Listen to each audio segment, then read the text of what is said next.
Bonsoir et bienvenue dans Connaissez-vous. Notre première invitée ce soir, c'est Marca, un vieux rocker. C'est pas moi qui le dis, c'est le titre de son dernier single. Il y a un album Vaudou belge qui sort pour Marca. On sera ensuite avec Leila Amézian. Elle est chanteuse, elle présentera un projet world music avec une petite touche de jazz, ça s'appelle Cheikh Chikatz.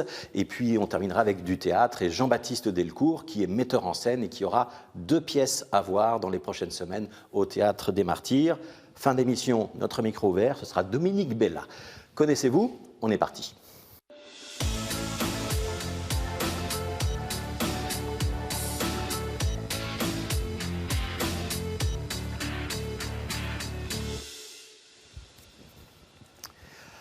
Bonjour Marca. Bonjour.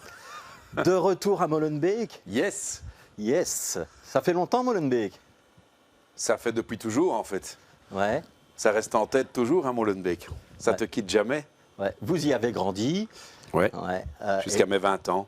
Ouais. Et puis donc là, aujourd'hui, vous revenez dans les studios de BX1 à Molenbeek. Vous vous considérez toujours comme un Molenbeekois? Oui, bien sûr. Ouais. Bien sûr. Je suis un Bruxellois, un Molenbeekois et fier de l'être. Ouais. Et supporter du RWDM aussi. Ouais. Vous n'habitez plus à Molenbeek ni même à Bruxelles, je pense, aujourd'hui. Non. Mais ça reste la composante, on va dire, majeure de votre identité? Ou maintenant on peut dire que vous êtes en partie wallon, en partie flamand, évidemment citoyen du monde aussi? Bon, moi je suis belge, voilà, je suis un Belge de Bruxelles, de Molenbeek pour être plus précis, mais je suis belge, je parle le flamand, le français, l'anglais, je comprends l'allemand, j'ai quelques notions d'espagnol. Voilà, je suis belge. Ouais. Si on parle foot, c'est toujours le RWDM? Ouais. Ça Et change. on est premier en deuxième division, donc tout va bien pour le moment. Profitons-en. Ouais. Vous n'iriez pas du côté de l'Union Saint-Gilloise? Oh, je peux aller voir un match à l'Union Saint-Gilloise pour l'ambiance, pour les copains qui sont supporters de l'Union, mais je ne vais pas devenir supporter de l'Union à la place de Molenbeek, non, pas du tout. Allez, on va parler musique quand même. Vous avez envie de vous asseoir, Marca? On peut faire tout debout si tu veux, il n'y a pas de souci. Ouais, c'est comme vous voulez. Moi, je m'adapte. Non, on peut s'asseoir, voilà, mais je ne sais pas où. Ah, alors à côté du disque. Oui, À côté du disque. Voilà, devant le petit dossier. Voilà, parfait. Voilà. Ouais. Musique. Rocker? Rocker ou rancœur? Rocker. Rocker. C'est ce que Jacques Duval a dit de moi, en tout cas dans la chanson Un vieux rocker, oui. Ouais. Vous gardez cette appellation-là? Oui, parce que, comment dire, j'ai écouté énormément de rock, énormément de blues, de rockabilly. Je n'en ai jamais réellement joué, si ce n'est sur le dernier album. Ouais, il y a une évolution sur cet album. Voilà, il y a une évolution qui est due à une rencontre avec un guitariste qui me permet d'accéder à ce genre de musique plus facilement parce qu'il a toute la manière de faire que moi je n'avais pas, parce que moi je suis un guitariste de base, un rythmique, quoi. Et tandis que lui est un soliste, et ça m'a permis de voguer vers un côté plus blues et plus voodoo. Oui, Voodoo, c'est le titre de l'album. Le guitariste dont on parle, c'est Tom LaMonica. Tony LaMonica, oui. Ouais, qui vient de Saint-Gilles, si je ne me trompe pas. Non, de Saint-Guilain. Ah, c'est pardon. différent. Pardon. C'est pas un Bruxellois. En fait, à la base, il vient de La Louvière. C'est, comme son nom l'indique, d'origine italienne. C'est un gars qui a la moitié de mon âge, donc ça pourrait être le 3e enfant de la famille Van Laken, parce qu'il paraît qu'on se ressemble. En tout cas, on s'entend bien dans la vie de tous les jours et on s'entend bien aussi en musique. Ouais. C'est pour cette musique-là que vous avez choisi le titre Voodoo pour l'album? Voodoo belge? Oui, parce que je trouvais que, de par l'approche des guitares et du coup de la composition, et j'en veux pour preuve les chants de type incantation de la chanson Penelope Cruz. Les chants indiens font penser à un rite voodoo, et donc je me suis dit, oh, voodoo belge, ça claque bien. Ouais. Ça fait un peu voodoo child, mais ça, c'était pas voulu par contre. Parfois, on va chercher des trucs et on se fait influencer sans s'en rendre compte, et probablement que j'ai pensé à la chanson de Jimi Hendrix, Voodoo Child. Ouais. Un mot sur la pochette et ce petit logo là qu'on voit notamment derrière vous, avec cette petite couronne. C'est Van Laken, c'est princier, c'est royal. Écoutez, c'est un peu ça, mais c'est très simple. Il y a deux choses là-dedans.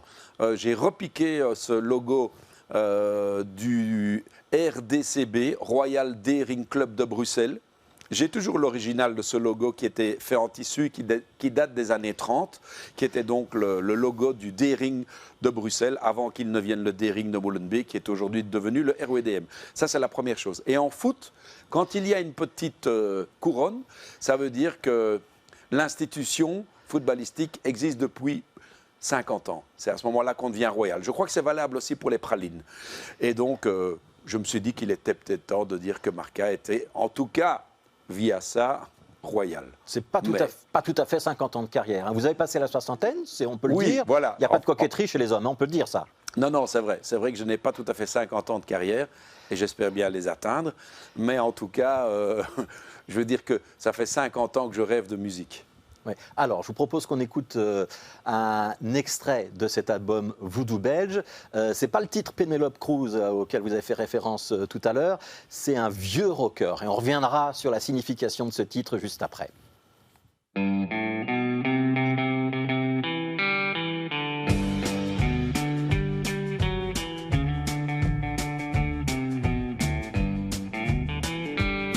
Je n'étais qu'un blanc-bec des rues de Molenbeek, un petit branleur. No future, pouvais-je dire, car c'est vrai que l'avenir me faisait peur. Qu'allais-je faire de ma vie? Je n'avais aucune envie de bosser 8 heures par jour, durant la semaine, me reposer le week-end. Non, quelle horreur. Des punk rockers en quête d'un bassiste m'ont dit quête, m'ont fait une fleur. C'est toi l'heureux élu sur quoi j'ai répondu, c'est trop d'honneur. Mais je ne sais pas en jouer de la basse et je ne sais jouer de rien d'ailleurs. C'est pas grave qu'ils m'ont dit, répète 15h samedi, concert 20h. Secoué par la tremblote, alignant les fausses notes, votre serviteur 1000 fois aurait dû se faire de sa nouvelle carrière le fossoyeur. Mais ne misez pas un sou lorsqu'il s'agit de goût et de couleur. Contre toute prévision, ce soir-là nous avons fait un malheur. Yeehaw!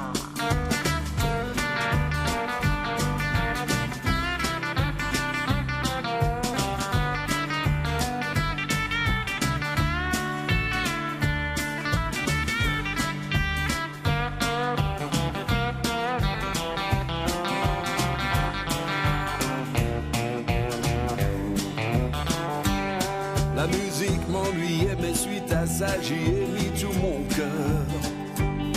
Et elle me l'a rendu peu à peu, je suis devenu un rien meilleur. Passé professionnel, les sessions s'amoncellent sur mon compteur. C'est ainsi qu'aujourd'hui, à 60 ans, je suis un vieux rocker.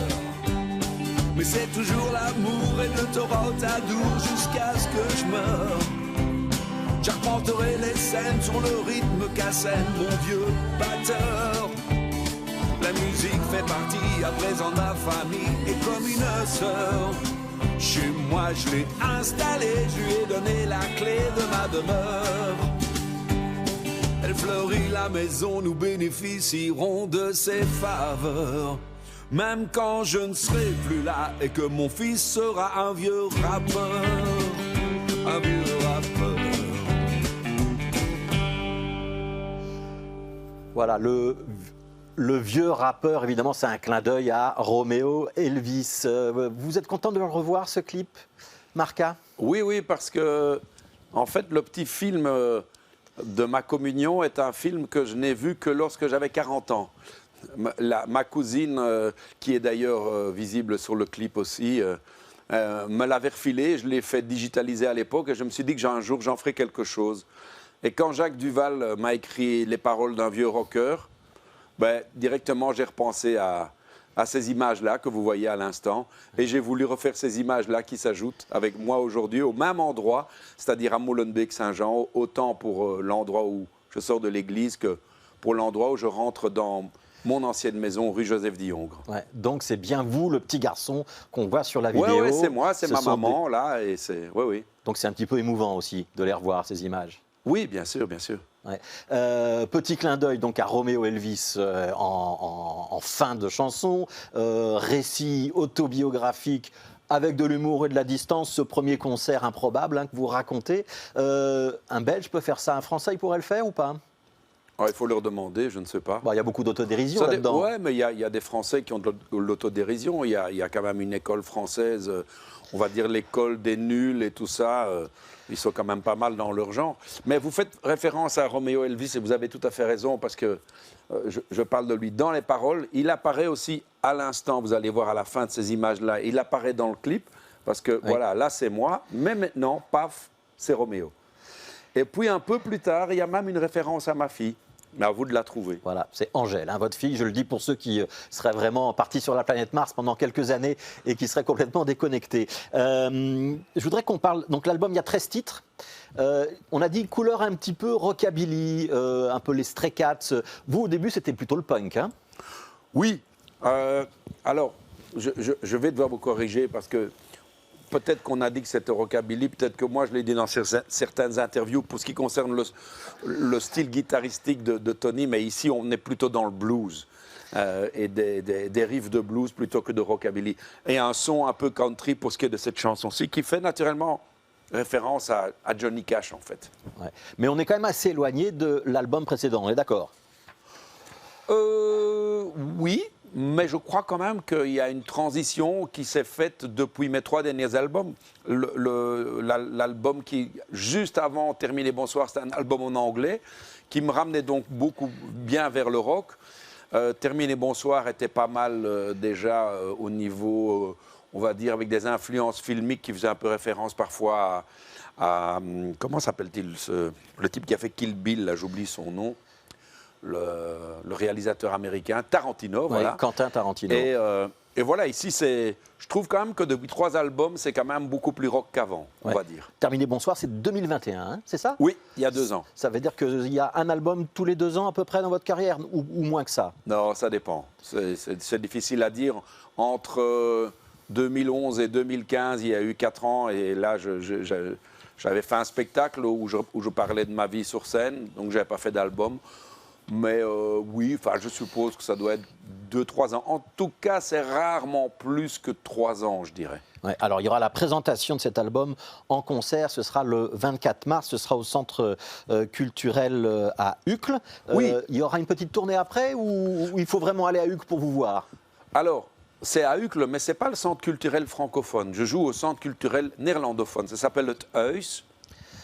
Et ça se trouve en face de la gare de Callevoet. Ouais. Ce sera le 24 mars, vous avez raison.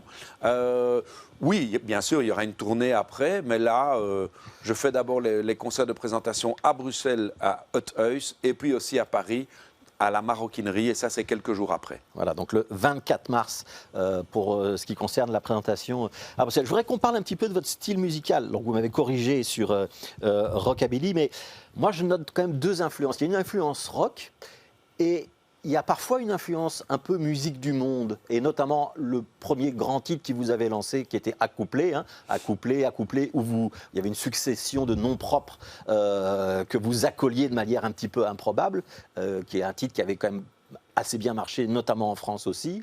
Il y avait une influence un petit peu world music là-dedans. Vous savez, je suis, comme vous l'avez dit, un garçon qui est né à Molenbeek. À Molenbeek, il y avait beaucoup d'influences culturelles différentes. Je me rappelle que dans les années 60, quand j'étais à l'école primaire, dans ma classe, il y avait des Italiens, des Espagnols, des Marocains et des Albanais, des Turcs. Et c'était les primo-arrivants, on va dire. C'était des jeunes gars qui débarquaient vraiment de leur pays et qui parfois avaient beaucoup de difficultés à parler la même langue que nous. Et donc j'ai grandi dans cet environnement molenbeekois. Et peut-être qu'il y a des restes d'influence de leur musique qui m'ont donné envie de temps en temps d'aller vers leur musique. Et c'est le cas avec Accouplé, en effet, oui. C'est une chanson arabo-andalouse. Ouais, que vous avez recréée il n'y a pas si longtemps avec les Négresses Vertes. Notamment. Vous la jouez encore sur scène? Bien sûr.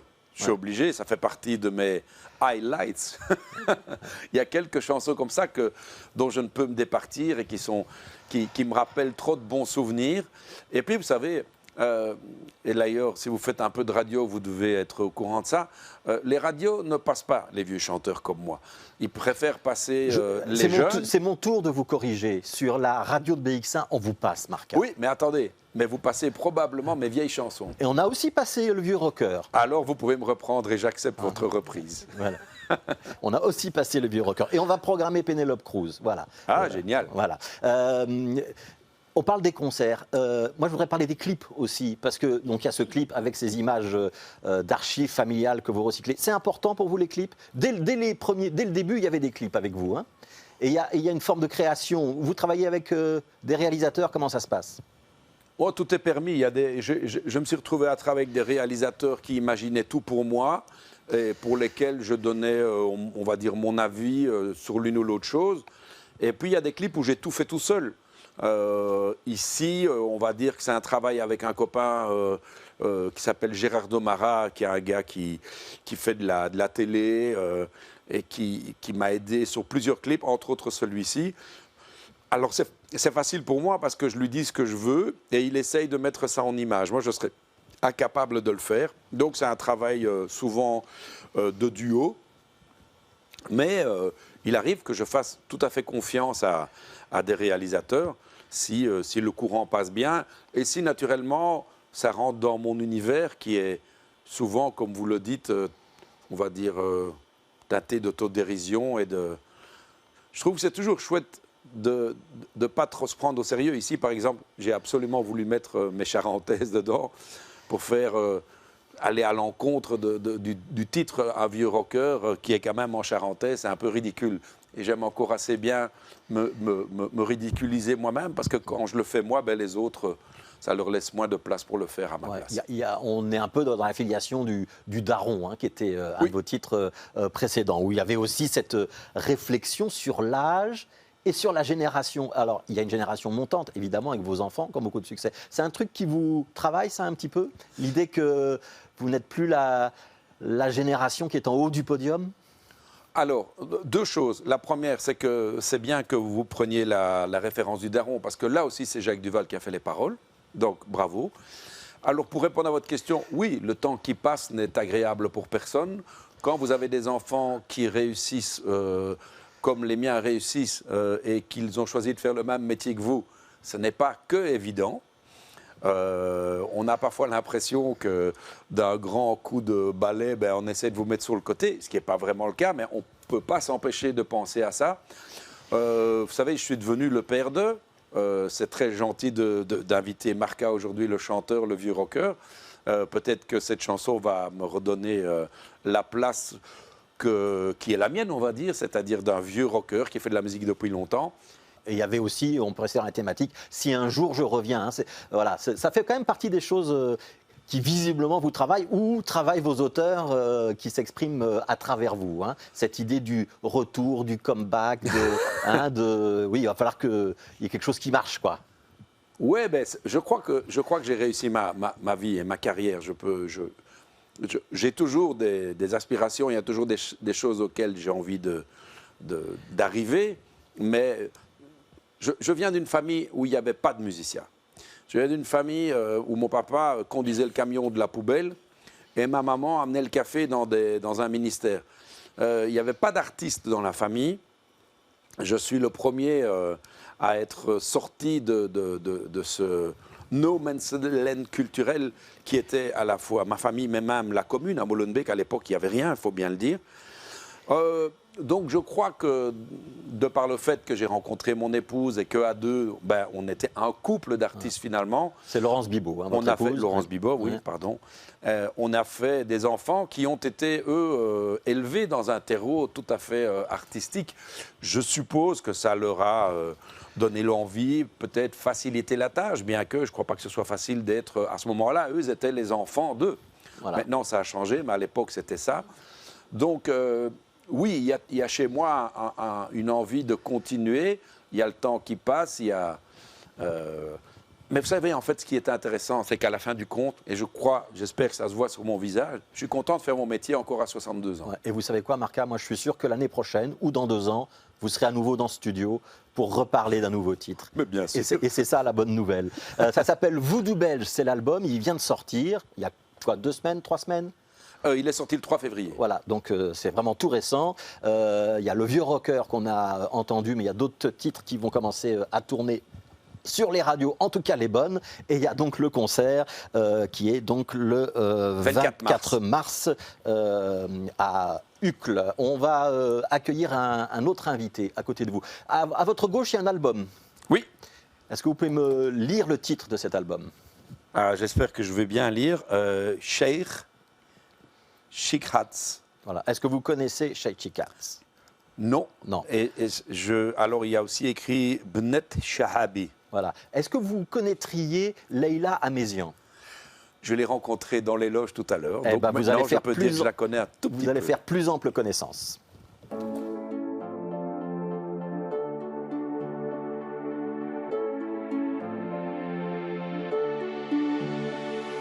Tu veux, Voilà, Leïla Amézian. Est-ce que vous pouvez vous présenter auprès de Marca? Alors, salut Marca. Salut. Je suis donc Leïla, chanteuse. Aussi quelques années derrière moi dans cette profession, d'origine marocaine, née en Belgique, grandie à Bruxelles. Et donc j'utilise un peu ce terreau de mes origines pour toute une série de projets que j'ai portés depuis plus de 25 ans maintenant. Donc voilà. Donc 25 ans de carrière? Je n'ai pas encore vraiment compté, mais oui, j'ai commencé dans le courant des années 90, entre 94 et 95, par là-bas. Ouais. Est-ce qu'on peut essayer de définir votre musique, en tout cas la musique de ce projet-là, Leïla? Ouais.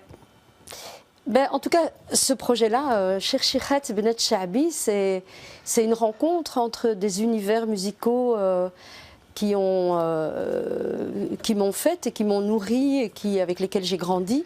D'un côté, la musique shahabi marocaine, donc la musique populaire marocaine, et d'un autre côté, le jazz, qui est un peu un de mes premiers amours en musique.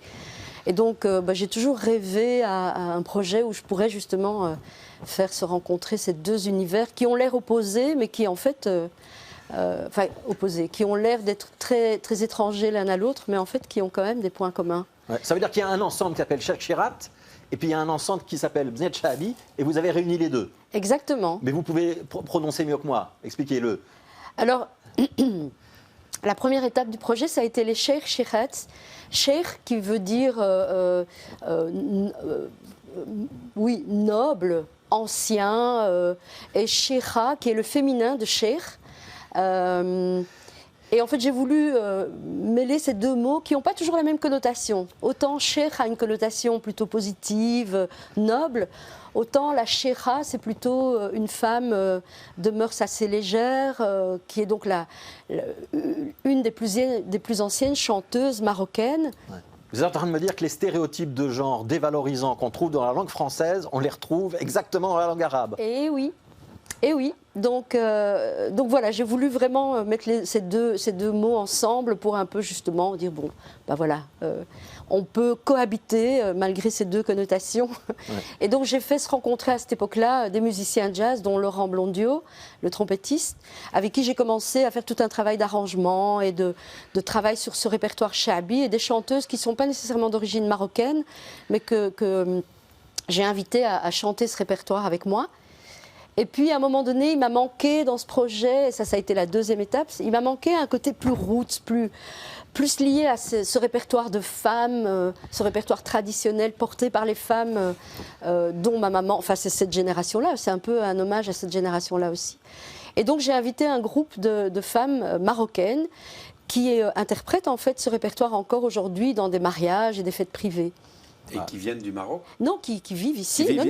Qui sont d'ici. Okay. On parle d'un groupe bruxellois. Voilà, c'est un groupe, un projet typiquement bruxellois. Et Bnet Shahabi, ça veut dire les filles du Shahabi, donc les héritières de cette musique Shahabi. Est-ce que vous avez envie d'écouter ce que ça donne, Marca?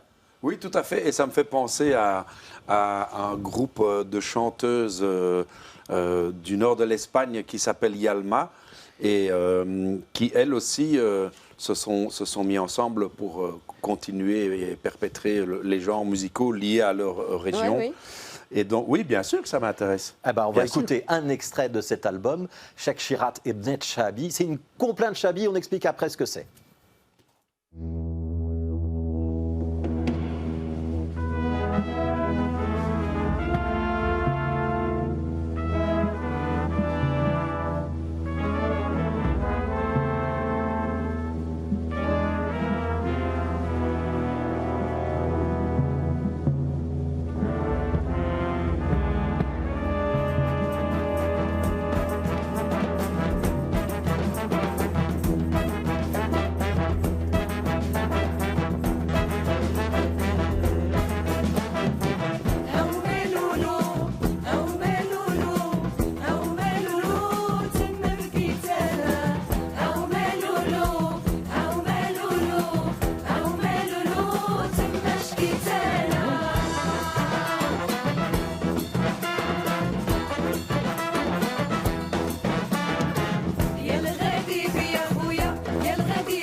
Aomel Loulou. Petite réaction, première réaction, Marca. Moi, Qu'est-ce que vous j'adore. venez de penser de ce que vous venez d'entendre? Alors, j'adore parce qu'il y a un côté, trance, il y a un côté voodoo même, je dirais, dedans. Et puis, le fait de voir que la... Parce qu'en fait, vous parlez de jazz, c'est ça qui fait un peu peur au début, comme vous dites. Mais Ah là, oui. je trouve que ça sent pas le jazz. En tout cas, pas de la manière dont je l'imaginais. Et donc, je trouve ça très chouette. Je trouve aussi naturellement très chouette le fait que tout le monde se mélange, que ça n'arrive pas assez souvent. Et non, je trouve ça très bien, j'ai rien à dire, je trouve ça... Merci. Et d'ailleurs, je vais vous demander l'album après. Ce qu'il y a, c'est que j'ai pas d'album avec, donc je pourrais pas vous donner le mien, mais j'aimerais bien le reprendre. Ouais, Voilà. On va s'arranger. On va s'arranger, On oui, va tout à fait. s'arranger. Il y a des jazzmen hein, quand même. On a vu Twan Tace, il y a Laurent Blondiot, bien Oui, oui. sûr. Il y a Pauline Leblond. On a vu Michel Massot. Enfin, il y a vraiment des jazzmen, mais ils se sont fondus. C'est un chant traditionnel, ça. Oui, c'est une adaptation, une réécriture d'un morceau assez populaire, en fait, que moi j'ai entendu pour la première fois, gamine, et qui m'a marqué parce qu'au niveau de ce qu'il représente, voilà, ça m'a accompagnée et l'envie de pouvoir justement réinterpréter ce répertoire et ce morceau-là en particulier, qui parle de l'exil, en fait, tout simplement. Ah ouais. Et alors c'est un peu paradoxal parce que c'est un morceau très festif, qui met enfin, un peu en transe, comme tu disais. Ouais. Et en même temps, c'est un morceau très, avec une grande tristesse. Il y a beaucoup de nostalgie au niveau des paroles, même au niveau de certaines inflexions de voix. Et voilà, ça parle Enfin, moi, je rends un peu hommage à toutes ces personnes qui, encore aujourd'hui, doivent quitter leur pays pour des raisons, qu'elles soient politiques ou d'ordre climatologique. Enfin, c'est vraiment des catastrophes. Les gens doivent parfois partir malgré eux et se retrouvent dans des pays où ils ne sont pas toujours très bien les bienvenus. Et donc, ce morceau parle justement de tous ces souvenirs qu'on peut avoir quand on quitte chez soi. Et qu'on se rappelle ces petits gestes quotidiens qu'on faisait avec ses êtres chers, préparer le thé, et cette petite nostalgie qu'on a. Alors moi, je n'ai pas quitté mon pays d'origine, mais on me l'a transmise, Oui, cette oui. nostalgie, quelque part. Moi, ça me Voilà. fait penser aussi à la chanson de Raya ou un truc. Yaraya, oui, Tu qui vois, parle aussi qui parle de la même chose, je qui crois. parle de la même chose. Et aussi dans les, comment dire, dans les répertoires des musiques de l'Est, Goran Bregovic a fait des chansons sur ce même thème. Mais c'est un thème universel en fait. Bien sûr, bien sûr. Les exilés, les gens qui sont sur la route, ça date pas d'aujourd'hui, Non, malheureusement. non. Hein, enfin. Je trouve que c'est très réussi. Franchement, bravo. Merci. Alors, voilà, approuvé par Marca. Est-ce que vous pourriez chanter ou jouer ce genre de musique, Bien Marca? sûr. Oui. Bien sûr. Après, chanter, je devrais l'essayer. Je ne vais pas te dire comme ça que je peux le faire. Mais déjà, tu as prononcé Shaabi tout à l'heure. Ah ouais, quand mais je j'ai une t'écoutais très en bonne couleur. oreille pour tout ce qui est... voilà. Ouais. Est-ce Mais, qu'on peut expliquer c'est quoi le Shaabi? Le Shaabi, en fait, Shaabi, littéralement, ça veut dire populaire. Donc c'est la musique pop, on va dire, marocaine, qui s'est constituée au fil des générations dans les grandes villes, avec toutes les influences, qu'elles soient rurales, arabo-andalouses, folkloriques. Et donc ça a donné des styles qui sont un petit peu similaires, mais qui ont quand même des petites différences d'une ville à l'autre. Moi, je me suis concentrée sur le Shaabi du Nord, parce que c'est de là dont je suis originaire et dont sont originaires mes parents. Et c'est un style, oui, qui est très festif, mais qui parle des choses de la vie, qui parle de... C'est de la poésie très, très belle, en fait, parce qu'elle touche directement les gens, elle parle d'eux, elle parle de leur douleur, de leur bonheur, de la vie, de la mort. Et voilà, ça, c'est la musique Shaabi, Ouais. tout simplement. Quand Cheikh Chikat fera un concert, ce sera du Shaabi ou ce sera du Shaabi et autre chose? Il y aura aussi des moments festifs. Alors c'est très festif comme musique, mais Ouais. il y a d'autres styles de musique que vous jouerez ou pas? Non, non, c'est essentiellement, c'est un projet là-dessus. Donc c'est une rencontre, comme je disais tout à l'heure, entre ce répertoire, la réécriture de cette musique, avec des arrangements instrumentaux de Laurent Blondiot, des arrangements vocaux d'Olivier Thomas. Vous avez entendu sur ce morceau, il y a quelques vocalises, mais sur d'autres morceaux, c'est un petit peu plus élaboré. Et non, alors, il y a des passages... Par contre, très jazz, où il y a des impros, parce que bon, moi j'adore quand les musiciens se lancent dans des impros, et c'est un peu le propre du jazz aussi, l'impro. Mais ouais, c'est essentiellement Shaabi avec cet apport du jazz. Et, Ouais. Alors vous serez, Voilà. vous serez en concert. La présentation de l'album, ce sera le 3 mars et ce sera à l'Espace Sangor Oui. à Etterbeek. Vous serez combien sur scène? on est 18 sur scène. Ouais. On est 18. Mais j'avais envie d'un peu l'effet d'un mini big band, surtout au niveau des cuivres. J'adore quand ça pète et quand ça clash et quand c'est costaud. Et du coup, je voulais aussi que les voix soient puissantes. Au niveau rythmique, il faut aussi toute cette dimension rythmique est très importante qui mène à la transe, et j'espère que le public se lâchera et pourra danser. Donc oui, on est 18. Voilà, Ouais. avec des musiciens. Comment on se présente sur scène quand on est 18, qu'il y a des musiciens, des chanteurs? C'est les chanteurs et les chanteuses devant et les musiciens derrière. Vous avez déjà réfléchi à ça? Ah oui, bien sûr, c'est un vrai casse-tête. C'est un vrai casse-tête parce qu'on doit à la fois tenir compte des besoins techniques pour que ça soit équilibré. Il ne faut pas que les chanteuses, enfin que dans les retours, les cuivres qui sont derrière passent dans les micros. Et du coup, donc c'est un vrai casse-tête, j'avoue. Alors on avait essayé une première configuration en mettant les cuivres d'un côté, les chanteuses de l'autre, mais au niveau dans la salle, ça crée un déséquilibre au niveau du son. Donc on va justement essayer une nouvelle configuration au Sangor. On a une résidence chez eux pendant quelques jours, et donc ça nous permettra d'un peu essayer. Et on ne sait pas, on va tester. Mais l'idée c'est pas de mettre les chanteuses au centre l'idée c'est vraiment de voir comment musicalement ça peut se combiner pour que le public ait le résultat le plus optimal possible, quoi. Ouais.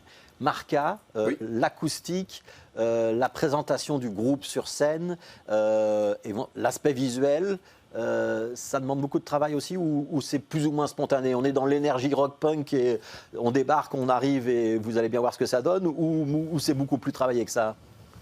C'est un petit peu travaillé, parce que moi je fais des concerts, je ne fais pas des spectacles. Donc c'est un peu travaillé, mais je n'ai jamais travaillé, ou très rarement, avec un éclairagiste par exemple, parce que je fais confiance aux mecs de la scène, de la salle, pardon.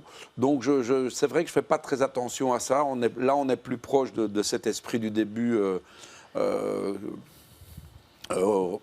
punk, c'est-à-dire où tout est permis. Après, pour le son, je fais plus gaffe. Et là, naturellement, on essaye de ne pas marcher les uns. Moi, j'ai travaillé avec des musiciens cubains. J'ai appris énormément avec eux. Parce qu'en fait, dans la musique cubaine, il y a la chanson. Et c'est la même chose dans la musique congolaise, la rumba, mais qui se rejoint avec Cuba. Enfin, on ne va pas aller trop loin. Et chacun à son tour a son moment de gloire dans un morceau. Le chanteur, qui est le maestro, c'est lui qui donne les injonctions. Et puis, il y a le saxophoniste qui va pouvoir aller devant, qui va pouvoir faire son solo. Il y a le pianiste et tout ça. Et j'ai beaucoup appris avec eux parce qu'on voit qu'ils s'écoutent. Il faut qu'ils écoutent. Et c'est parfois la difficulté des musiciens, c'est d'être trop ancrés sur ce qu'ils font. Je ne m'entends pas. Mais en fait, ce qu'il faut, c'est entendre les autres avant tout. Et donc ça, c'est un apprentissage et qui n'est jamais fini. Donc je fais encore toujours gaffe à ça. Et je m'arrange pour que, justement, dans les retours, il n'y ait pas trop. Je trouve que la meilleure chose, c'est encore de jouer le plus naturel possible. Et alors, pour moi, le son, il se fait en façade. Et sur scène, moi, j'ai besoin de très peu de choses. J'ai besoin d'entendre naturellement mes amis, c'est-à-dire sans qu'ils repassent par mon retour. Et j'ai besoin juste d'un retour de ma voix et de ma guitare pour que je sache me mettre à leur hauteur. Et le reste, voilà. Mais ça, c'est des considérations techniques. Mais Leïla, je crois que vous auriez intérêt à ne pas mettre trop dans les retours et à jouer naturellement. Parce que vous venez d'une musique naturelle. La musique qui se chante dans les mariages, il n'y a pas de micro ou juste un micro pour devant, mais pas des retours, comme on dit. Leïla, Marca a parlé du musicien qui est à tour de rôle à l'avant-scène, ou en tout cas à l'avant-plan. Il y a ça aussi dans le jazz. On va avoir ce genre de choses dans les concerts que vous allez faire? Oui. Il y a une place aussi qui est donnée à des solistes, à des moments de solo, en effet, des moments où on met en avant un peu plus le rythme, où on met les percussions en avant. L'idée, c'est que chacun puisse à un moment exprimer quelque chose, n'est pas là juste pour interpréter les morceaux, mais aussi pour trouver une place dans cet univers musical. Donc il y a quelques moments de solo, il y a des intros qui sont un peu longues. Moi j'adore, il y a un moment, on le voit d'ailleurs dans le clip qu'on a vu à l'instant, ce début avec Michel Massot au tuba, en live c'est un peu plus long, là on l'a raccourci pour le clip, mais il y a des moments d'impro, il y a des moments où c'est ouvert, c'est pas tout le temps rythmique, il y a des moments où c'est plus aérien et chacun prend un peu sa place. Même au niveau des voix, on a essayé de trouver, à tel moment, il y a telle chanteuse qui peut se faire un petit solo.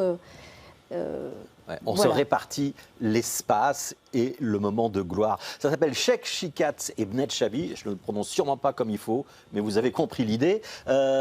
Pour le concert de présentation de l'album, c'est donc le 3 mars à l'Espace Sangor. Et je vais dire, comme un Marca, Leïla Amézian, c'est un morceau qui passe au moins sur une radio, sur la radio de BX1. On le programme de manière régulière. Barka et Leïla, est-ce que vous êtes d'accord pour que je vous emmène au théâtre? Avec plaisir. Oui. Ouais. Est-ce que vous connaissez un garçon qui s'appelle Jean-Baptiste Delcourt? Est-ce que c'est pas un Français par hasard? Ah, il va vous répondre. Jean-Baptiste Delcourt.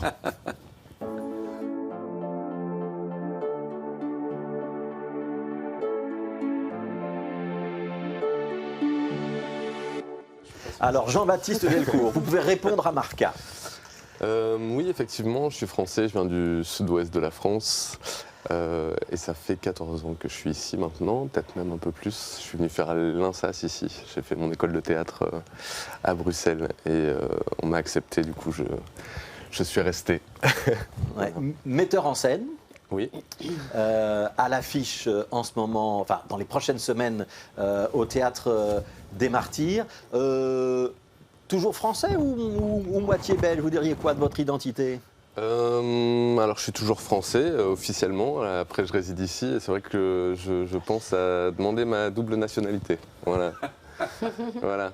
Ça fait rire Marca. Oui, ça fait rire, oui. Ça fait rire beaucoup de mes amis belges, mais voilà, mais c'est vrai que je me sens, plus sérieusement, je me sens bien ici. Ce pays m'a donné l'opportunité de pouvoir faire du théâtre réellement mon métier. Je travaille aussi en France, hein, mais voilà, je me sens bien ici. Et voilà, je me sens comme à la maison, quoi. Ouais. Donc, voilà. Être 2 fois à l'affiche dans le même théâtre, ce qui va vous arriver fin février, début mars, avec 2 pièces différentes, c'est le hasard des programmations, c'est la reconnaissance d'un talent et d'une force de travail exceptionnelle. Comment vous l'expliquez? Ben, Réponds comme un Belge. Hein. Ouais. J'ai beaucoup de chance déjà. J'ai beaucoup de chance. C'est vrai que c'est deux propositions extrêmement différentes. Donc un Shakespeare, Coriolan, et une pièce contemporaine, une pièce d'un auteur anglais qui s'appelle Dennis Kelly, donc Girls and Boys. Donc c'est vrai que c'est deux propositions différentes. Une grande distribution avec 8 actrices et un seul en scène. Un presque seul en scène, j'aime dire ça parce que finalement c'est un rapport tellement intime aux spectatrices dans Girls and Boys parce que France Bastoun parle tellement dans les yeux des spectateurs que j'aime à dire que ce n'est pas un seul en scène. Mais c'est vrai que j'ai beaucoup de chance d'avoir 2 spectacles programmés en même temps dans ce beau théâtre qu'est le Théâtre des Martyrs. Voilà, c'est un petit peu stressant aussi, ça va me faire beaucoup de choses à m'occuper, mais c'est très très bien. Voilà. Alors, on va commencer par le presque seul en scène, comme vous avez dit, qui s'appelle Girls and Boys. Ce sera à l'affiche du 10 au 26 mars. On va voir un premier extrait et on en reparle juste après.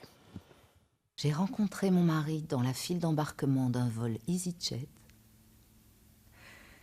Et je dois dire que cet homme m'a tout de suite déplu.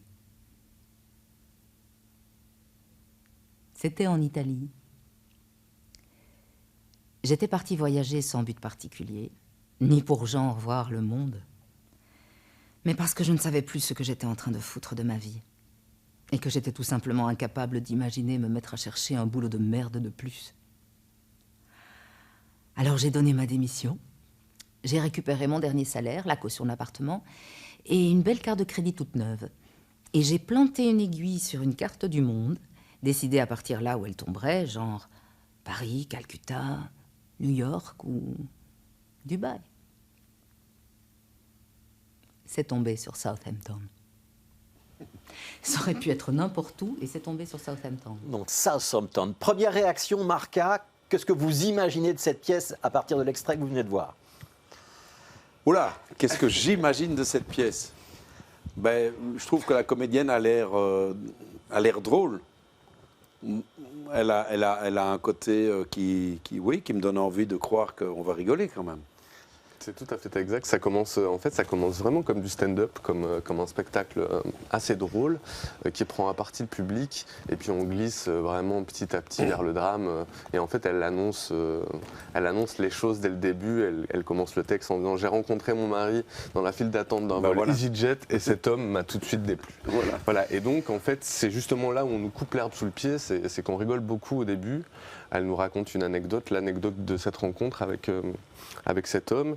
Et puis petit à petit, voilà, sans dévoiler trop, on glisse vers le fait divers et puis aussi vers la problématique, une problématique très actuelle qui est quand même le contrôle, en tout cas du masculin sur le féminin et dans un changement sociétal aussi. Voilà, c'est quand même un texte qui dit l'urgence de se rencontrer entre hommes et femmes, quoi. Voilà. À propos du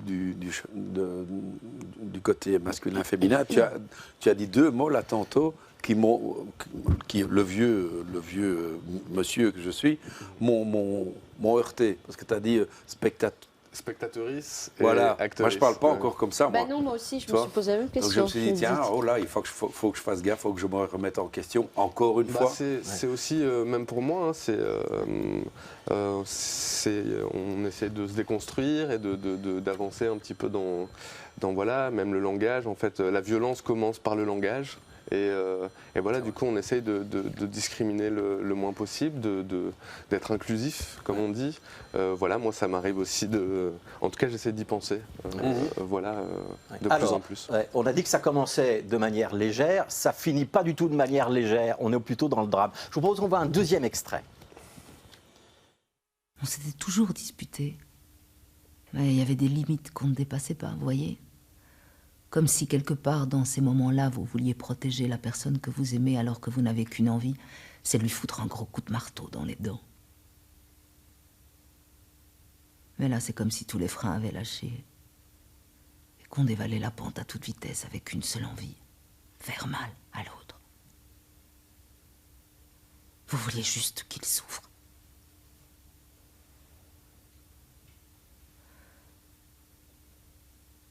Il était devenu tellement caractériel. Des fois, c'est comme s'il ne supportait pas que je sois dans la même pièce que lui. Comme si ma présence même l'insultait. Et ses réactions sont devenues rabaissantes. Comme s'il s'adressait constamment à une débile. Et c'était genre, je viens de te dire, etc., etc. Alors, cette fois-ci, c'est à Leïla Amézian que je vais demander son ressenti. Oui, la thématique, maintenant que j'ai eu un peu plus d'infos, quoique le premier extrait qu'on a vu est en effet assez clair dès le départ que voilà, ça touche à quelque chose de l'ordre douloureux. Et c'est sûr que dans ce deuxième extrait, on sent cette détresse profonde de ces personnes qui restent malgré tout, qui restent et qui n'arrivent pas à partir ou qui n'arrêtent pas à faire cesser cette horreur que ces personnes vivent. Je ne veux pas dire elles nécessairement, parce qu'il y a parfois des hommes aussi qui vivent des choses, des violences peut-être plus psychologiques du coup, hein, peut-être moins physiques. Donc oui, ça pose la question de pourquoi est-ce qu'on reste ? Pourquoi est-ce que l'individu, l'être humain, n'arrive pas à un moment à juste arrêter et se laisse aller à cette envie lui-même de devenir haineux, de devenir violent, de retourner cette violence vers l'autre, qui est tout à fait légitime. Hein. Alors Jean-Baptiste Delcourt, pourquoi est-ce qu'on reste ? Pourquoi est-ce qu'on reste ? C'est une difficile question. Je pense que chaque vie est différente, mais en tout cas, ce qui est sûr, c'est que, en tout cas, des fois, on peut penser pouvoir connaître quelqu'un qu'on aime, qui nous aime, et puis en fait, des fois il y a des basculements de repères, par exemple là, en fait c'est vraiment professionnellement, c'est-à-dire que le personnage qui vient d'un milieu populaire, en fait sa carrière explose, elle a accès au monde du cinéma, et lui dans le même temps sa carrière en fait dégringole. Cet homme, et du coup il y a un rapport de pouvoir et de jalousie qui s'instaure, comme si en fait le féminin ne pouvait pas aussi être la chose qui brille le plus dans le couple, et ça peut amener à une déstabilisation de la relation jusqu'à peut-être aller vers des horreurs. Donc là en fait c'est un fait divers. Denis Kelly utilise souvent ce procédé, il utilise le fait divers pour montrer des dérives et en fait qu'on a tout est tous en nous, c'est-à-dire que là ce qui m'intéresse c'est que c'est un homme qui écrit, c'est un texte assez féministe, mais en fait c'est en tant qu'homme, et je l'ai senti, il connaît très très bien des petits endroits de noirceur qu'on peut traverser chez nous les hommes et qui peuvent amener à vraiment des choses abominables, et là vraiment c'est sans dire ce qui se passe dans la pièce. On ne va pas dire ce qui se passe à la fin, mais effectivement la plus totale.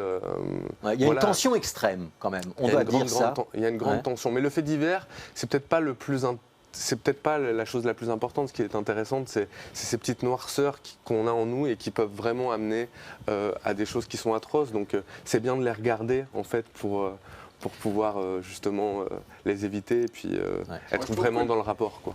Je trouve que la comédienne est forte, et je sais que le théâtre à la télé c'est très dur, mais elle y arrive quand même, elle arrive à nous captiver, et à mon avis ça vaut la peine d'aller le voir en vrai, parce qu'elle doit être ça doit être une très bonne comédienne, et vraiment le théâtre c'est parfois pénible à la télévision, mais là, elle s'en sort bien. Donc, mais il faut quand même aller le voir au théâtre, on va dire ça. Il faut aller le voir au théâtre, c'est ce que je voulais dire. Mais on confirme, donc c'est France Bastoun qui est sur scène, et c'est effectivement captivant du début à la fin. Vous avez dit, elle nous regarde dans les yeux, elle nous parle de manière très intime, très personnelle, c'est vrai. C'est un spectacle d'une extrême tension.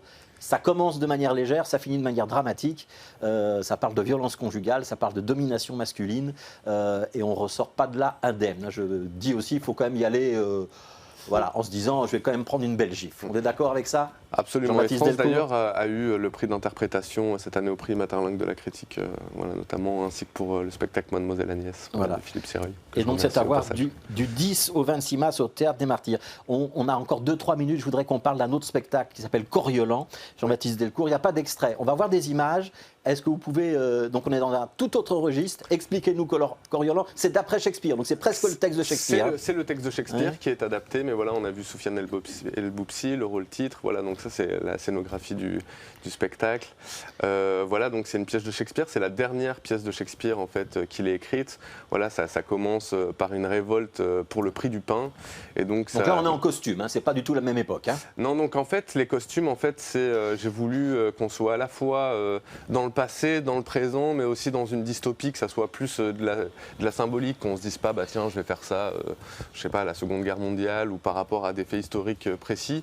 Là ce qui m'intéressait c'est vraiment la symbolique parce que je réfléchissais sur le continuum de l'histoire. Qu'est-ce qui fait que on est là en 2023 et on n'a toujours pas, malgré des bonnes idées comme la démocratie, on n'arrive toujours pas à vivre les uns avec les autres de manière équitable. Et en fait, la question première, c'était comment l'hubris, donc l'orgueil, on parle beaucoup de ce concept en politique, l'hubris politique, comment l'orgueil nous coupe de l'autre en tant qu'être humain. Et en fait, c'est quand même fou qu'après voilà, tant d'années d'existence, en société en plus, en y réfléchissant, on n'arrive toujours pas à vivre convenablement les uns avec les autres. Donc en fait voilà, le texte, et c'est un peu voilà, comme les grandes pièces de Shakespeare, c'est un peu Game of Thrones, quoi. C'est la base de toutes les grandes histoires occidentales. Donc il y a plusieurs niveaux de lecture. L'histoire, Jean-Baptiste Delcourt, oui, c'est quelqu'un qui est du côté du peuple au début et puis qui se met à haïr le peuple à la fin. Alors pas tout à fait, c'est plutôt quelqu'un qui vient mater une révolte populaire. La révolte populaire s'arrête parce qu'en fait il est appelé à la guerre, c'est un grand général, il arrive à vaincre les barbares entre guillemets et il revient à Rome et voilà, l'ordre naturel serait qu'il soit élu consul. Il est élu consul, mais finalement par la manipulation d'ambitieux qu'on appelle les tribuns, va être destitué et va être banni et il va se mettre du côté des Volsques, donc les barbares, pour aller envahir Rome et finalement aux portes de Rome alors qu'il marche sur Rome. Qu'est-ce qui va l'arrêter? C'est le sensible, c'est la voix de sa mère, la voix de sa femme et la voix de son fils qui vont sauver Rome à la dernière minute. Voilà. Et d'ailleurs ce fils, j'en ai fait un petit peu le personnage principal parce que finalement c'est l'adolescence, c'est ce jeune qui refuse l'histoire, qui refuse l'héritage du père, qui refuse la continuité de l'histoire et la continuité de la violence, que ça soit la guerre, etc. Donc moi ça me fait penser aussi, c'est un enfant qui a une phrase dans la pièce d'origine, mais qui pour moi est le personnage principal parce qu'à l'adolescence il se passe un petit peu le début de cette conscience politique et le fait que comment on s'engage dans la vie, quel vent on trace là-dedans, donc c'est quelque chose qui m'émeut particulièrement. Ce sont des thèmes très actuels, même si ça a été écrit il y a plusieurs siècles. Oui, tout à fait. Jean-Baptiste Delcourt, donc, avec Coriolan, ça c'est du 7 au 18 mars, toujours au Théâtre des Martyrs. Absolument. Vous avez le plus de plaisir à monter un texte contemporain ou à monter un texte classique, Jean-Baptiste Delcourt? Les deux, je crois que c'est ça mon métier. Je me sens au service des auteurs, des autrices. Et aussi, voilà, j'aime bien, c'est pour emprunter une expression à une amie à moi, parler avec les morts comme avec les vivants. Et en fait, voilà, je trouve que si on monte Shakespeare, pour monter Shakespeare, ce qui m'intéresse, c'est de le re-questionner par rapport à aujourd'hui. Voilà, le rapport à la dictature, la crise démocratique, la guerre. On pense bien évidemment à ce qui se passe en ce moment. Et aussi défendre des auteurs et des auteurs contemporains. Voilà, c'est important pour moi, c'est un petit peu les deux qui vous motivent. Voilà. Alors c'est à voir donc au Théâtre des Martyrs, il y a l'album de Marca qui est sorti, il y a l'album de Cheick Chicaz qui est sorti, il y a les dates de concert, Voodoo Belge pour l'album de Marca, le rendez-vous au Sangor pour la présentation de Cheick Chicaz. Merci à tous les trois. On va se quitter avec un micro ouvert. C'est Dominique Bella qui vient nous proposer un texte qui va être aussi un texte de réflexion. Ça va intéresser Jean-Baptiste Delcourt, je pense. Haro sur les assignations identitaires. Dominique Bella.